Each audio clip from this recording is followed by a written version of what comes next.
Welcome to the Learning Pines YouTube. We hope this video helps. In this video, I will explain how to nac nac on a dirt bike.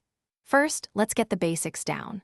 As you approach the jump, maintain a consistent speed, typically around 20 to 30 miles per hour, depending on the jump size. Ensure your body is centered over the bike, ready for takeoff. A smooth, well-formed jump face is crucial for a stable launch, giving you enough airtime to execute the trick safely and effectively. This initial setup is key for a successful nac nac. As your front wheel leaves the jump slip, gently push the bike forward with your arms. At the same moment, swing one leg over the seat, bringing your knee towards the opposite side of the bike. For example, if you're swinging your right leg, aim for the left side. Your other foot must remain securely on its foot peg, providing a pivot point and maintaining control. This coordinated movement initiates the nac nac, setting up the bike's rotation.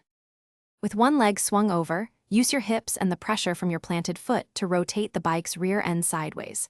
This rotation should be controlled, typically a 45 to 90 degree angle. Lean your upper body slightly away from the swinging leg to counterbalance the bike's movement. Keep a firm, but not rigid, grip on the handlebars. This helps you maintain control and prevents over-rotation, ensuring you can bring the bike back straight for landing. As you prepare for landing, swiftly bring your swinging leg back to its original foot peg. Simultaneously, use your body and the handlebars to straighten the bike, aligning it with the landing ramp. Aim to land both wheels at the same time or slightly rear wheel first to absorb the impact effectively. Bend your knees and elbows to act as shock absorbers, cushioning the landing.